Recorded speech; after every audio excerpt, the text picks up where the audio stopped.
IVF প্রক্রিয়া কি painful? এটা একটা ভীষণ জিজ্ঞাস্য প্রশ্ন এবং ভীষণ মিস ইন্টারপ্রিটেটেড, অর্থাৎ ভুল ধারণা রয়েছে মানুষের মধ্যে যে আইভিএফ হয়তো ভীষণভাবে পেইনফুল একটা প্রসিডিওর।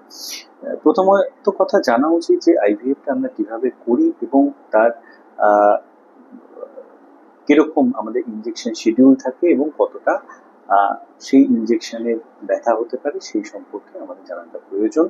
নমস্কার, আমি doctor Nilanjan pi, consultant gynaecologist, obstetrician and medical director of অভিলাষা fertility and women care. IVF প্রক্রিয়া শুরু হয় প্রধানত সেলফ আইভিএফ এবং ডোনার আইভিএফ। সেলফ আইভিএফ এর ক্ষেত্রে এবং ডোনার আইভিএফ এর ক্ষেত্রে মানে প্রসপেক্টিভ মাদারের হয়ে ইনজেকশন নেয় হচ্ছে ডোনার, তো সুতরাং মায়ের ইনজেকশন নেওয়ার কোনো ব্যাপার থাকে না। সেলফ আইভিএফ এর ক্ষেত্রে সবসময় আমরা ইনজেকশন শুরু করি পিরিয়ডের দ্বিতীয় দিন থেকে। পেশেন্ট দ্বিতীয় দিনে আসলে একটা স্ক্যান করা হয়, বেসলাইন স্ক্যানে যদি দেখা যায় যে ইউটেরাস ঠিক আছে এবং ওভারি ঠিক আছে, অর্থাৎ কিনা দুপাশে ওভারি সাইলেন্ট রয়েছে, কোনো ডমিনেন্ট ফলিকল নেই, কোনো সিস্ট নেই, সেক্ষেত্রে আমরা ইনজেকশন শুরু করি। আমাদের এখন বর্তমানে সায়েন্সের অগ্রগতির জন্য এবং আমাদের আইভিএফ সেক্টরের এত অগ্রগতির জন্য সমস্ত ইনজেকশনগুলোই ভীষণ এফেক্টিভ এবং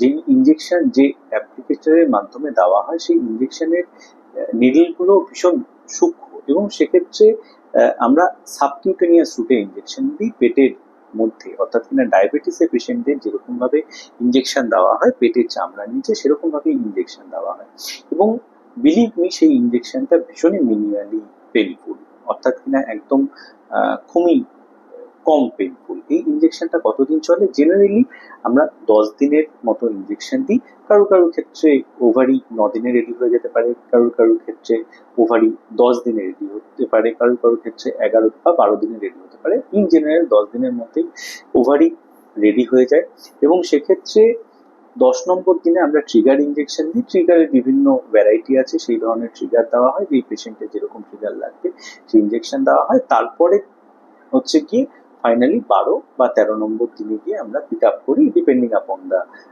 ট্রিগার ইনজেকশন।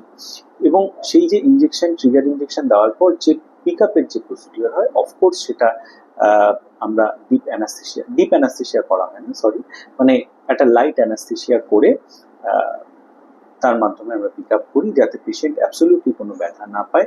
ওটির পরে পেশেন্টের একটু ড্রাউজি ভাব থাকে, সে ঘন্টা দুয়েক একটুখানি ঘুমায়, তারপরে উঠে সুস্থ হয়ে বাড়ি চলে যায়। এবারে পেশেন্টের কন্ডিশনের উপর ডিপেন্ড করে পেশেন্টকে আইদার ফ্রেশ ট্রান্সফার করা হতে পারে বা ফ্রোজেন ট্রান্সফার করা হতে পারে, কিন্তু যেই ধরনের ট্রান্সফারই করা হোক না কেন ট্রান্সফার কখনোই পেইনফুল নয় এবং বেশিরভাগ ক্ষেত্রে আমরা চাই যে পেশেন্ট নিজের ট্রান্সফারের এই প্রক্রিয়াটাকে উপভোগ করুন এবং আমরা পেশেন্টের যখন ট্রান্সফার হয় তখন উইদাউট অ্যানাস্থেশিয়াই ট্রান্সফার করি, তো সুতরাং ট্রান্সফারের প্রসিডিওরটাও পেইনফুল নয়।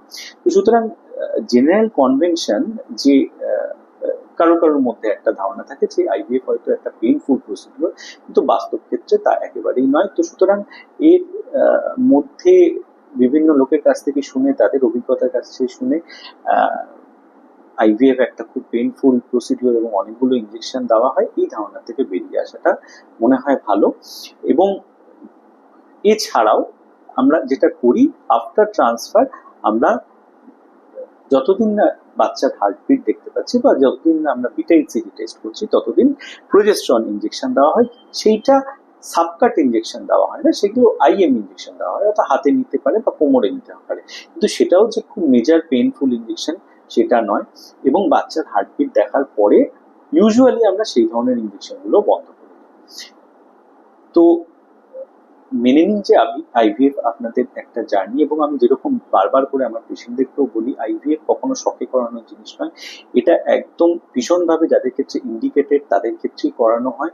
সুতরাং মেনে নিন যে আপনার যদি আইভিএফ করতে হয় ওই যতদিন আপনার হাতে ইনজেকশন দেওয়া হবে ততদিন টিটেনাস ইনজেকশনের মতো ওইটুকু ব্যথা হবে, ব্যাস, that's it, not more than that. সুতরাং এইটুকু ব্যথা আগামী প্রজন্মের জন্য আমার মনে হয় স্বীকার করাটা খুব একটা কষ্টকর হওয়া উচিত নয়। সুতরাং আপনি ভ্রান্ত ধারণা থেকে বেরিয়ে আসুন, এবং যদি আপনার আইভিএফ এর প্রয়োজনীয়তা থাকে আপনার ডাক্তারবাবুর কাছে যান, তার সাথে কথা বলে আপনার নির্দিষ্ট ট্রিটমেন্টের দিকে এগিয়ে যান। নমস্কার।